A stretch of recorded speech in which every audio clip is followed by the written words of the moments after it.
साथियों नमस्कार, मैं आलोक त्रिपाठी अपने यूट्यूब चैनल आलोक ज्ञानशाला में आपका बहुत बहुत स्वागत करता हूं। मैं आज से आपको क्लास 10th का एकेडमिक सॉल्यूशन में आपको बताऊंगा और वो भी यूपी बोर्ड का एनसीईआरटी बुक आपका रहेगा और बहुत ही बेहतरीन ढंग से आपको बताया जाएगा। मेरा वादा है कि आपके कोर्स भी पूरा होंगे, आपको मॉडल पेपर भी कराया जाएगा और उसके एक्स्ट्रा क्वेश्चन भी आपको बताए जाएंगे जो बाहर से आते हैं। तो आज का जो पहला टॉपिक होगा वो होगा trigonometry, very important topic high school की दृष्टिकोण से, और वही आज की शुरुआत होगी।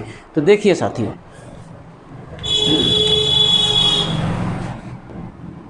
त्रिकोणमिति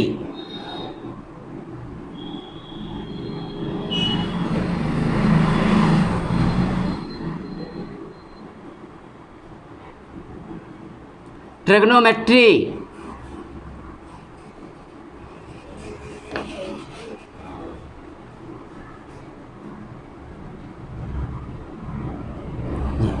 तो आज की शुरुआत होगी ट्रिग्नोमेट्री, और पूरी ट्रिग्नोमेट्री का बेस, चाहे वो हाई स्कूल लेवल का हो, चाहे वो इंटर लेवल का हो, अदर बीएससी लेवल का हो, ट्रिग्नोमेट्री का जो बेस है वो है राइट एंगल ट्रायंगल, यानी कि समकोण त्रिभुज। ट्रिग्नोमेट्री का जो बेस है वो क्या है? समकोण त्रिभुज। अब समकोण त्रिभुज किसे कहते हैं? ऐसा त्रिभुज जिसका एक अंतःकोण 90 डिग्री का हो। ऐसा त्रिभुज जिसका एक अंतःकोण, इंटीरियर एंगल 90 डिग्री का हो, ऐसे त्रिभुज को समकोण त्रिभुज कहते हैं। तो देखिए फिगर,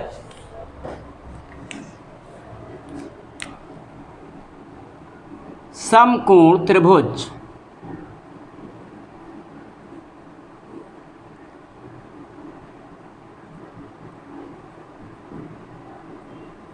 यानी right angle triangle, right angle triangle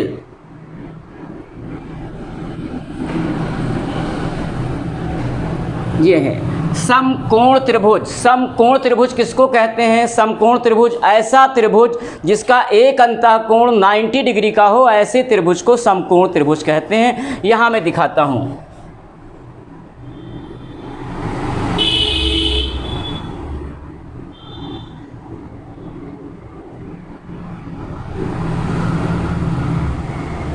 ये आपने बनाया है और आपने सोचा भी होगा कि ये समकोण त्रिभुज है, बट अभी ये समकोण त्रिभुज नहीं है, क्योंकि ये फिगर तो हाथ से ड्रा किया गया है। इसमें कोई एंगल जो है 90 का नहीं हो सकता। ये आपको बी दिख रहा है, लेकिन अगर नापा जाएगा तो it is not right angle. तो देखिए ध्यान दीजिएगा, अगर आपको ऐसे आपने रफ बना दिया है, आपने मार्कर से या स्केच से, अपने पेन से आपने अगर बना दिया है और इसको दिखाना है कि ये समकोण त्रिभुज है, तो यहाँ आपको 90 का सिंबल देना होगा। 90 का सिंबल कैसे होता है? एक बेस होता है, उस पर ये लंब ऐसे गिरा दिया जाता है। तो आपको यहाँ पे बी कोण लग रहा है, उसी को आप 90 शो कर दीजिए ऐसे। अब ये 90 हो गया। क्या हो गया कि अंतःकोण बी, इंटीरियर एंगल बी ही 90 डिग्री का हो गया। तो ये 90 डिग्री का हुआ, तो इसलिए ये समकोण त्रिभुज है। ऐसा त्रिभुज जिसका एक कोण 90 अंश का हो, 90 डिग्री का हो, 90 डिग्री का हो, ऐसे त्रिभुज को समकोण त्रिभुज कहते हैं। तो देखिए डेफिनेशन है ये, समकोण त्रिभुज, समकोण त्रिभुज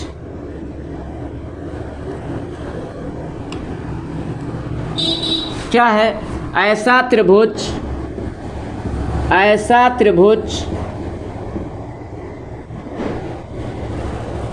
जिसका एक अंतःकोण, जिसका एक अंतःकोण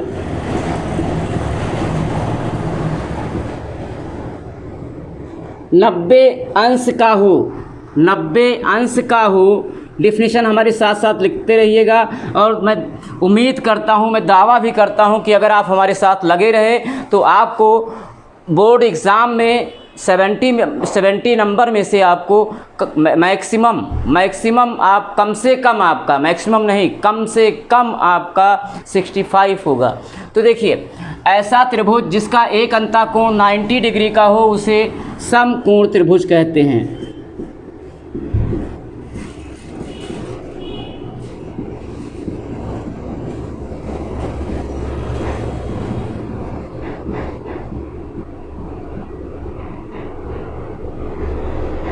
तो ये समकोण त्रिभुज की परिभाषा हो गई, definition of right angle triangle. ये समकोण त्रिभुज की परिभाषा हो गई। आप कैसे जानोगे कोई त्रिभुज समकोण है? तो ऐसा त्रिभुज जिसका एक अंतःकोण 90 डिग्री का हो, ऐसे त्रिभुज को समकोण त्रिभुज कहते हैं। क्लियर? अब आगे बढ़ते हैं। वी नो दैट, हम जानते हैं कि त्रिभुज के तीनों अंतःकोणों का योगफल 180 होता है। यानी कि एंगल भी तो आपको 90 पता ही है, इस एंगल को, इस अंतःकोण को, इस अंतःकोण को, यानी इन तीनों अंतःकोणों को जोड़ा जाए तो किसी भी त्रिभुज के, ये तो है ही है त्रिभुज, राइट एंगल ट्रायंगल है, समकोण त्रिभुज है, किसी भी त्रिभुज के लिए है, किसी भी त्रिभुज के तीनों अंतःकोणों का योगफल 180 डिग्री होता है, 180 अंश होता है। तो यहाँ आपको कुछ बताना है, इसलिए ऐसा आपको यहाँ बताया गया इसको। तो ध्यान दीजिएगा, ये अकेला 90 का है, ये अकेला 90 डिग्री का है बी कोण। तो कोण सी और कोण सी यानी एंगल सी और एंगल ए के बारे में हम थोड़ा आपसे चर्चा करेंगे। तो वो चर्चा हमारा क्या होगा, अगर त्रिभुज के तीनों अंतःकोणों का योगफल 180 अंश होता है तो मान लीजिए ये एंगल तो 90 नहीं हो सकता, 90 नहीं हो सकता क्योंकि इन दोनों का ही योग, अगर हम इन दोनों को जोड़ें तो 90 + 90 180 हो जाता है। मीन्स ये 90 नहीं हो सकता, उससे कम ही होगा, उससे कम ही होगा, उससे लेस होगा। ध्यान दीजिएगा, अगर हम इसको 90 कर दें या 90 से ज़्यादा कर दें तो इसका जो योग होगा या तो 90 होगा और या तो 90 से भी ज़्यादा हो जाएगा। बट हमारा थ्योरम क्या है? हमारा थ्योरम है कि त्रिभुज के तीनों अंतःकोणों का योगफल 180 होता है। तो जब दो ही 180 हो गए या उससे ज़्यादा हो गए तो ये पॉसिबल ही नहीं है, ये पॉसिबल नहीं है। तो क्या होगा, बाकी आपके जो दो एंगल बचे वो क्या होंगे? वो बाकी एंगल क्या होंगे? 90 से कम होंगे। जैसे मैं एक एग्जांपल देता हूँ, ये आपका 20 का हुआ तो 90 और 20 110 यानी 110 अंश का हुआ, तो ये कितने का होगा? 70 अंश का होगा। ध्यान दीजिएगा यानी कि ये दोनों कोण क्या हैं? 90 से कम हैं। कोण अंतःकोण ए भी और अंतःकोण सी, ये दोनों ही कोण क्या हैं? 90 से कम हैं, है ना। आप यहाँ चेंज कर दीजिए, यहाँ 30 कर दीजिए। देखिए ध्यान दीजिएगा, ये अकेला 90 का है, बट इन दोनों का योग कीजिए तो 90 ही होगा, क्योंकि इन दोनों का योग 90 प्लस ये 90, तीनों का योग 180 हो जाएगा। जैसे ये 30 का हुआ तो ये 60 का होगा, ये अकेला 90 का है तो इन दोनों का योग 90 होगा। कहने का आशय सिर्फ एक है कि अगर ये कोण आपका 90 बी एंगल आपने 90 शो किया है तो बाकी ये दोनों एंगल ए और सी 90 से कम होंगे। ए और सी क्या होंगे? 90 से कम होंगे। और 90 से कम एंगल अगर है तो 90 से कम के कोण को न्यून कोण कहते हैं। तो अंतःकोण सी भी न्यून कोण हुआ, अंतःकोण सी भी क्या हुआ? न्यून कोण हुआ। और अंतःकोण ए भी न्यून कोण हुआ, ये भी न्यून कोण हुआ। ठीक है, अब ये चीज़ अगर आपको क्लियर हो गई हो तो आगे हम लोग चलते हैं। तो उम्मीद करते हैं कि ये चीज़ आपका क्लियर हो गया है कि समकोण त्रिभुज में एक कोण 90 का होता है, बाकी दोनों अंतःकोण क्या होते हैं? न्यून कोण होते हैं। क्यों होते हैं? क्योंकि बाकी दोनों 90 डिग्री को छोड़कर बाकी दोनों अंतःकोण जो होते हैं वो क्या होते हैं? न्यून कोण होते हैं। समकोण त्रिभुज में एक कोण 90 का होता है, बाकी दोनों कोण न्यून कोण होते हैं, 90 से कम होते हैं। अब देखिए आगे बढ़ते हैं।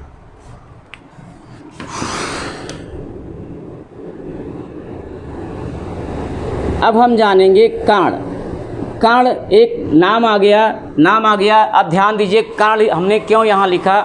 समकोण त्रिभुज ही, किसी भी त्रिभुज में, सभी त्रिभुज में 3 भुजाएं होती हैं, बट किसी भी त्रिभुज में उनके भुजाओं के नाम नहीं होते हैं। लेकिन समकोण त्रिभुज एक ऐसा त्रिभुज है जिसकी तीनों भुजाओं के अपने नाम होते हैं। एक का नाम होता है लंब, दूसरी भुजा का नाम होता है आधार, तीसरी भुजा का नाम होता है कर्ण। और ये परिभाषा से अलग अलग हो जाते हैं, इनका डिफिनीशन है, और ये डिफिनीशन से ये जो है लंब, कर्ण और आधार अलग अलग हो जाते हैं। तो कैसे अलग होते हैं? ध्यान दीजिए, पहले कर्ण पे हम लोग आते हैं। व्हाट इज़ द कर्ण? कर्ण मीन्स हाइपोटेनस। तो देखिए क्या है,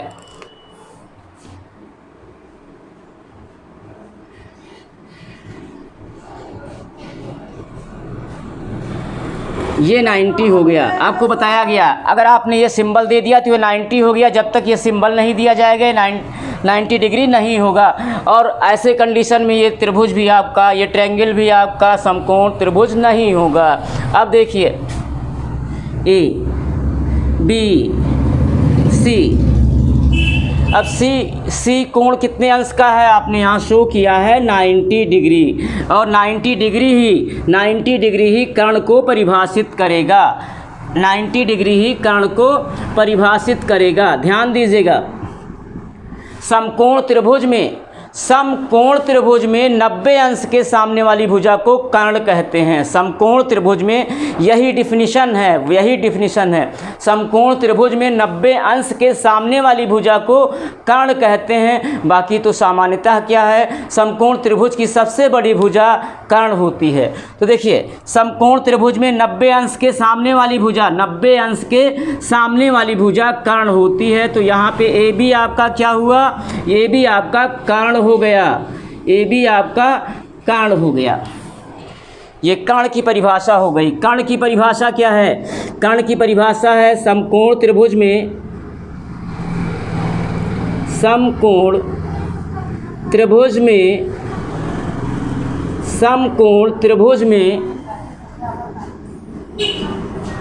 90 अंश के सामने की भुजा को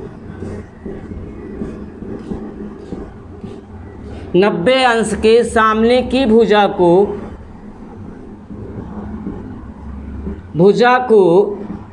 कर्ण कहते हैं।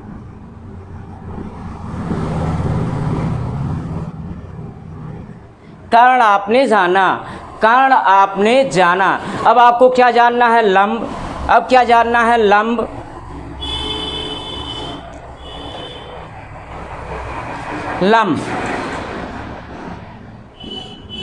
लंब जानना है। तो लंब जो होता है, समकोण त्रिभुज में जो लंब होता है, समकोण त्रिभुज में 2 न्यून कोण होते हैं, समकोण त्रिभुज में 2 न्यून कोण होते हैं। तो लंब कैसे डिफाइन होगा, समकोण त्रिभुज में ली गई न्यून कोण के सामने की भुजा को लंब कहते हैं, क्योंकि यहाँ 2 न्यून कोण हैं, angle A and angle B. ये दोनों ही क्या हैं, एक्यूट एंगल हैं, यानी दोनों ही 90 से कम हैं, न्यून कोण हैं। तो अभी आपको क्या बताया गया, समकोण त्रिभुज में ली गई न्यून कोण के सामने की भुजा को लंब कहते हैं। तो अगर आपने इस न्यून कोण को ले लिया थीटा यहाँ 90 से कम है, थीटा आपने एक एंगल लिया जो कि 90 से कम है, यानी न्यून कोण है। तो अगर आपने इसको ले लिया, कोण ए को आपने थीटा यानी इस न्यून कोण को आपने लिया है, न्यून कोण किसको लिया है आपने, ए को लिया है। तो न्यून समकोण त्रिभुज में ली गई न्यून कोण के सामने की भुजा क्या होती है, लंब होती है। यहाँ लंब कर दीजिए, यानी आपका BC लंब हो गया। लंब की परिभाषा देखिए क्या है, लंब की परिभाषा है समकोण त्रिभुज में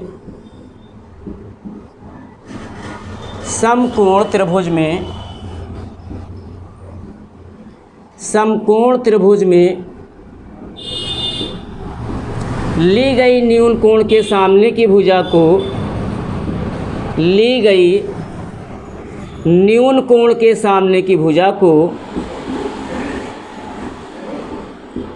न्यून कोण के सामने की भुजा को लंब कहते हैं। ली गई न्यून कोण के सामने की भुजा को आपने कौन सा न्यून कोण लिया, ए, उसी को आपने थीटा माना। Here theta is acute angle, यानी यहाँ आपने किस थीटा यहाँ क्या है, न्यून कोण है, और किस कोण को आपने लिया है, ए कोण को लिया है। तो ए कोण आपने न्यून कोण ए लिया है। समकोण त्रिभुज में ली गई न्यून कोण के सामने की भुजा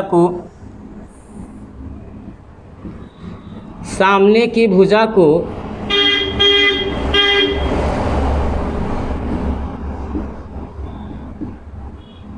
लंब कहते हैं। तो हाँ साहब, अभी आपको यहाँ क्या बताया गया बच्चों, यहाँ आपको क्या बताया गया, समकोण त्रिभुज में ली गई न्यून कोण के सामने की भुजा को लंब कहते हैं। अब ये भी तो न्यून कोण है, इसको भी लिया जा सकता है, हाँ लिया जा सकता है। समकोण त्रिभुज में 90 अंश के सामने की भुजा को कर्ण कहते हैं। कर्ण फिक्स होता है, बट लंब और आधार न्यून कोण पर डिपेंड हो जाते हैं, क्योंकि अभी परिभाषा कह रहा है लंब का कि समकोण त्रिभुज में ली गई न्यून कोण के सामने की भुजा को लंब कहते हैं। तो यहाँ दो न्यून कोण हैं, आप कौन सा न्यून कोण लेते हैं, लंब और आधार उस पर डिपेंड हो जाते हैं। अभी आपको बताया गया कि समकोण त्रिभुज में जो है लंब और आधार किस पे आधारित होते हैं, किस पे डिपेंड होते हैं, किस पे निर्भर होते हैं, न्यून कोण पे निर्भर होते हैं। तो चूंकि समकोण त्रिभुज में दो न्यून कोण होता है, इसलिए लंब और आधार चेंज होते रहते हैं। लंब और आधार ली गई न्यून कोण के आधार पे अपनी अदला बदली कर लेते हैं। तो देखिए यहाँ आपने न्यून कोण ए को लिया, थीटा लिया, इसका मतलब थीटा 90 से कम है। तो न्यून कोण के सामने वाली भुजा BC लंब हो गई, बची तीसरी भुजा आधार। अब देखिए मैं त्रिभुज यही बनाऊंगा जिसका नाम A होगा, C होगा, B होगा, C 90 होगा, A यहाँ होगा, B यहाँ होगा। अब देखिए लंब कर्ण आधार की सिचुएशन बदलती कैसे है, देखिए ध्यान दीजिएगा।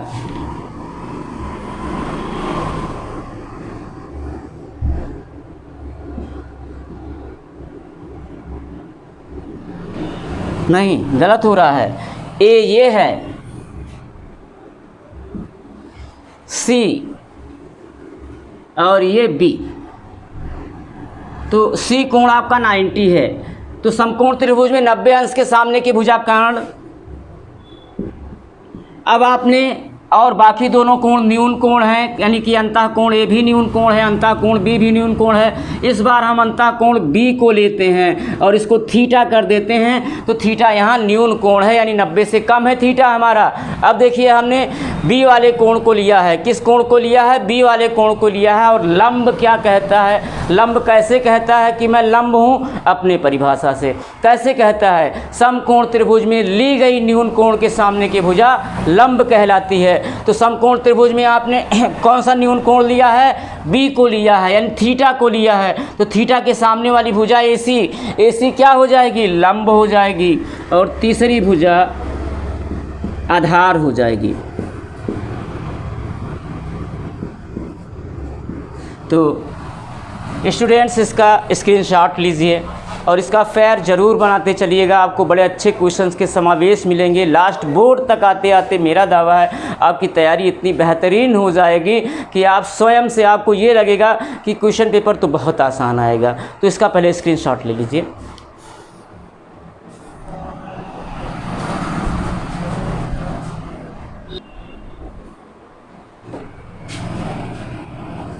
हाँ देखिए नेक्स्ट टॉपिक, मैं उम्मीद करता हूँ कि आप लोग इसमें समकोण त्रिभुज में लंब कर्ण और आधार क्या होता है जान चुके होंगे। ये भी जान चुके होंगे कि लंब और आधार कैसे कैसे अपने स्थान की अदला बदली कर देते हैं न्यून कोण लेने के आधार पे। अब हम लोग उसके आगे की टॉपिक जानेंगे। तो देखिए वो टॉपिक क्या है, पाइथागोरस प्रमेय। पाइथागोरस प्रमेय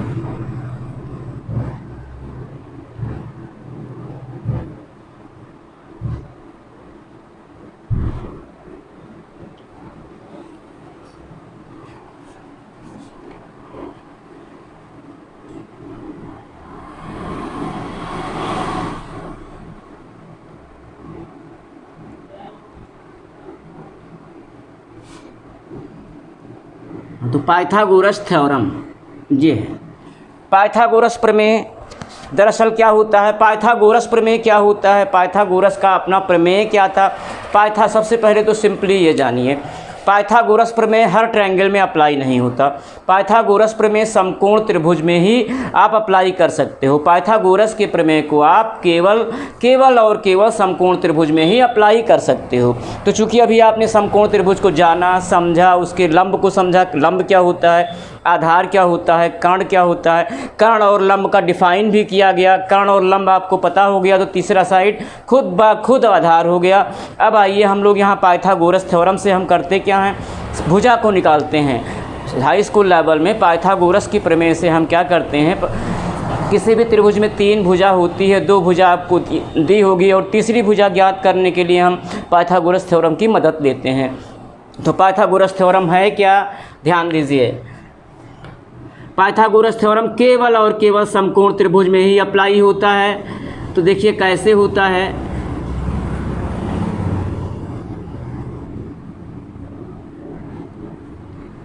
चलिए हम लोग ये न्यून कोण ले लेते हैं, और ये न्यून कोण लेने के बाद चूंकि ये 90 का है, तो ये न्यून कोण लेने के बाद हम इस समकोण त्रिभुज के लंब, कर्ण और आधार को डिसाइड कर लेते हैं। तो ध्यान दीजिए 90 अंश के सामने वाला साइड कर्ण हो गया, और समकोण त्रिभुज में ली गई न्यून कोण के सामने की भुजा लंब हो गई। तो आपने सी कोण को लिया है, इस कोण को लिया है थीटा, यानी सी कोण को आपने थीटा लिया है, थीटा यहाँ न्यून कोण है। तो ली गई न्यून कोण के सामने वाली भुजा लंब हो गई, और तीसरी भुजा क्या बन गई? आधार बन गई।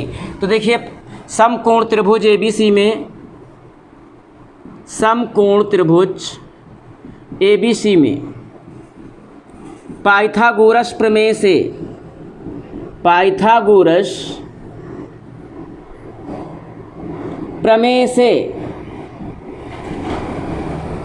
पाइथागोरस थ्योरम क्या कहता है? पाइथागोरस थ्योरम कहता है अगर आपको कर्ण निकालना है तो सूत्र को, फार्मूले को इस तरह से लिखिए, कर्ण स्क्वायर बराबर,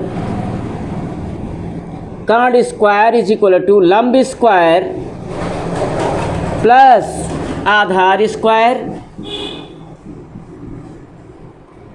और अगर आपको लंब या आधार में से कोई निकालना हो तो आप क्या करेंगे? फार्मूले को इस तरह लिख लीजिए, फार्मूला तो वही है, इस तरह लिख लीजिएगा। लंब या आधार में से कोई निकालना हो तो हम क्या लिखेंगे? लंब स्क्वायर प्लस आधार स्क्वायर इज इक्वल टू कर्ण स्क्वायर।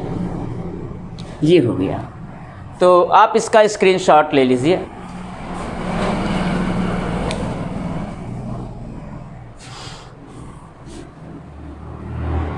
यहाँ आधार स्क्वायर है, हाँ स्क्रीनशॉट ले लीजिए।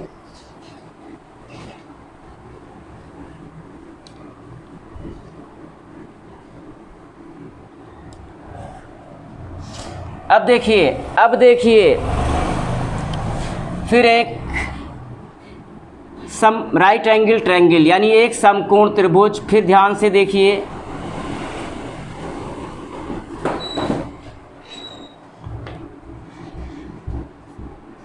ये 90 का हो गया। आपने चलो अंतःकोण B को, न्यून कोण आपने अंतःकोण B को लिया थीटा।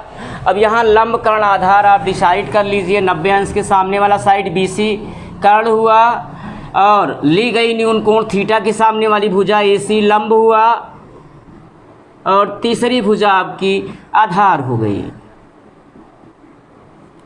अब ध्यान दीजिएगा, अब यहाँ थीटा का रोल आया है, न्यून कोण का रोल आया है। इस थीटा न्यून कोण का रोल आया है, तो वो क्या है? ध्यान दीजिएगा, वो क्या है?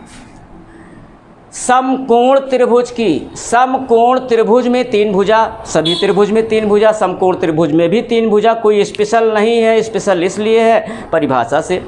तो समकोण त्रिभुज में भी 3 भुजा होती है, और समकोण त्रिभुज की किन्हीं 2 भुजाओं के अनुपात से, समकोण त्रिभुज में 3 भुजा होती है, लंब, आधार और कर्ण। तो समकोण त्रिभुज की किन्हीं 2 भुजाओं के अनुपात से 6 त्रिकोणमितीय अनुपात प्राप्त होते हैं। समकोण त्रिभुज की, ध्यान दीजिएगा, समकोण त्रिभुज की किन्हीं 2 भुजाओं के अनुपात से 6 त्रिकोणमितीय अनुपात प्राप्त होता है, जो क्रम से मैं लिख रहा हूँ sine theta, cos theta, tan theta, cot theta, sec theta and cosec theta, ये 6 त्रिकोणमितीय अनुपात प्राप्त हुए। समकोण त्रिभुज की किन्हीं 2 भुजाओं के अनुपात से 6 त्रिकोणमितीय अनुपात प्राप्त हुए, जो क्रम से sine theta, cos theta, tan theta, cot theta, sec theta, cosec theta. अब आपको ये जानना है कि साइन वही साइन थीटा समकोण त्रिभुज की किन दो भुजाओं का अनुपात है, ऐसे कास थीटा समकोण त्रिभुज की किन दो भुजाओं का अनुपात है, ऐसे टेन थीटा समकोण त्रिभुज की किन दो भुजाओं का अनुपात है, ऐसे बाकी सब त्रिकोणमितीय अनुपात समकोण त्रिभुज की किन दो भुजाओं का अनुपात है। इसको आपको रटना होगा, जानना होगा, उससे काफ़ी सवाल आपके लगेंगे और यूपी बोर्ड में आएंगे। तो देखिए मैं बताता हूँ कैसे समकोण त्रिभुज की किन दो भुजाओं के अनुपात से कौन से त्रिकोणमितीय अनुपात प्राप्त होते हैं। तो देखिए उसके लिए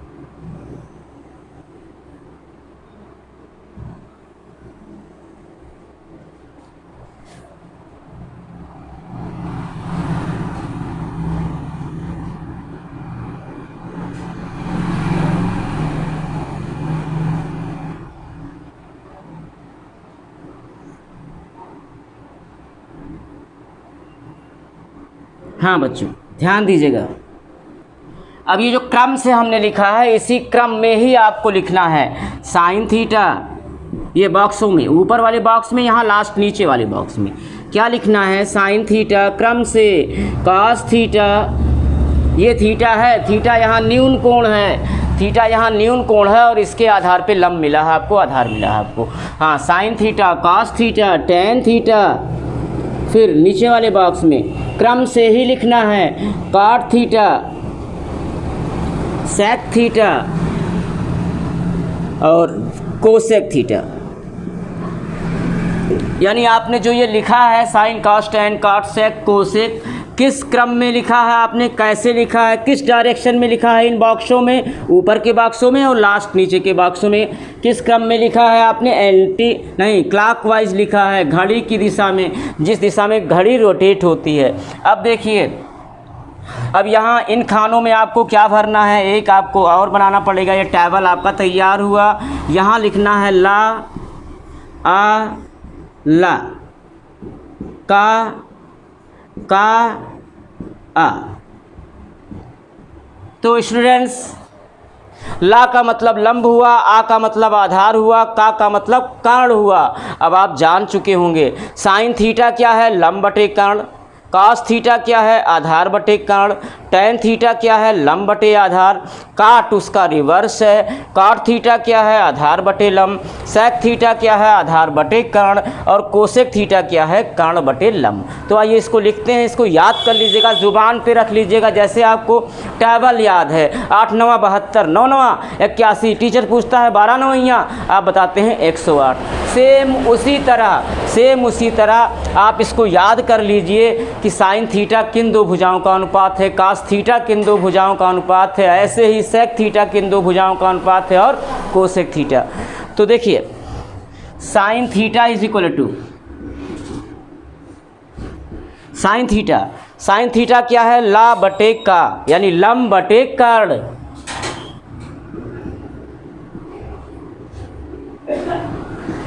आपको याद यही करना है। आप फिगर से आप लिख सकते हो, क्योंकि यहाँ तो जैसे लिखा है आपका ट्रायंगल चेंज हो सकता है, यहाँ ए बी सी है, यहाँ ए हो सकता है, यहाँ बी हो सकता है, यहाँ सी, इसके अकॉर्डिंग लिखना हो तो लिख लो, कोई इशू नहीं है लिखने का, छोड़ दीजिए।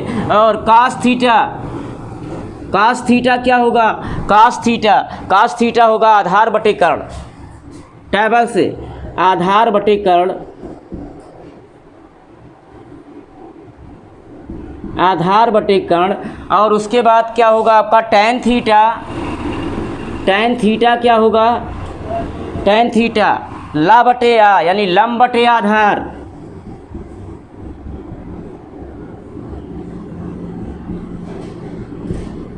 और फिर है कॉट थीटा क्या है, कॉट थीटा है आधार बटे लंब, उल्टा हो गया, टेन का रिवर्स हो गया, अब यहाँ से पढ़ा जाएगा, कॉट थीटा है आधार बटे लंब,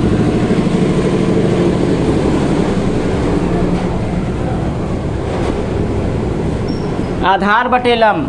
और क्या आपका आया सेक थीटा, ध्यान दीजिएगा, टेन का उल्टा, टेन का रिवर्स, टैन क्या है, लंब बटे आधार, और काट क्या है, काट है आधार बटे लंब। तो देखो टैन का रिवर्स है, टैन का उल्टा काट है। अब देखिए सेक थीटा क्या होगा, सेक थीटा होगा कर्ण बटे आधार।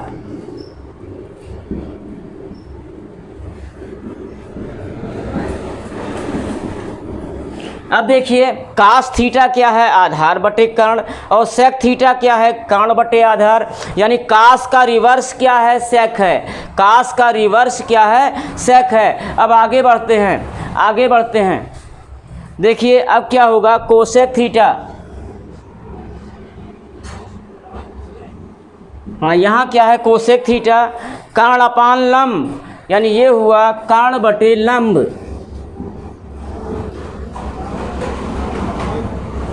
जी अब देखिए, और साइन थीटा क्या है, लंब बटे कर्ण। कास थीटा क्या है, कर्ण बटे लंब, यानी साइन का उल्टा कोसेक हो गया। तो ऐसे आपको उल्टा व्युत्क्रम रिलेशन बनता है, उस पर फार्मूला बनता है। इसलिए ये व्युत्क्रम कौन किसका व्युत्क्रम है, ये भी आपको याद रखना होगा। साइन कोसेक का व्युत्क्रम है, कास सेक का व्युत्क्रम है, और टैन काट का व्युत्क्रम है। सारणी में ऐसा लिखा भी हुआ है, साइन कोसेक का व्युत्क्रम है और कोसेक का व्युत्क्रम साइन है।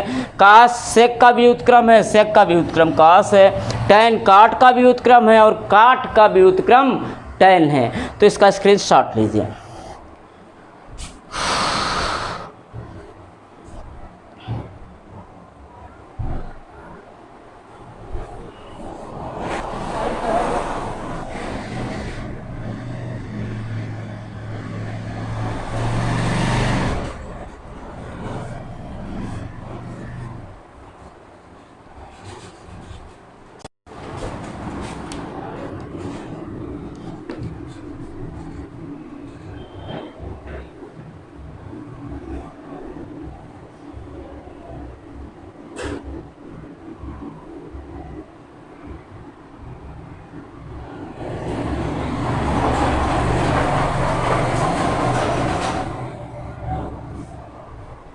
हाँ अब देखिए,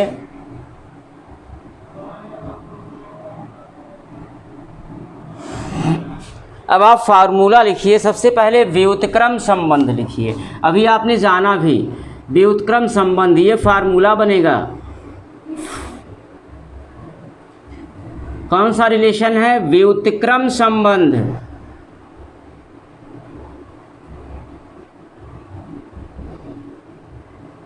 हाँ तो ध्यान दीजिएगा, साइन का उल्टा कौन सा है, कोसेक है। साइन का उल्टा कोसेक है और कोसेक का उल्टा साइन है, दोनों एक दूसरे के उल्टे हैं। तो देखिए साइन थीटा बराबर, फार्मूला है sine theta is equal to 1 upon cosec theta, क्योंकि साइन का व्युत्क्रम कोसेक होता है।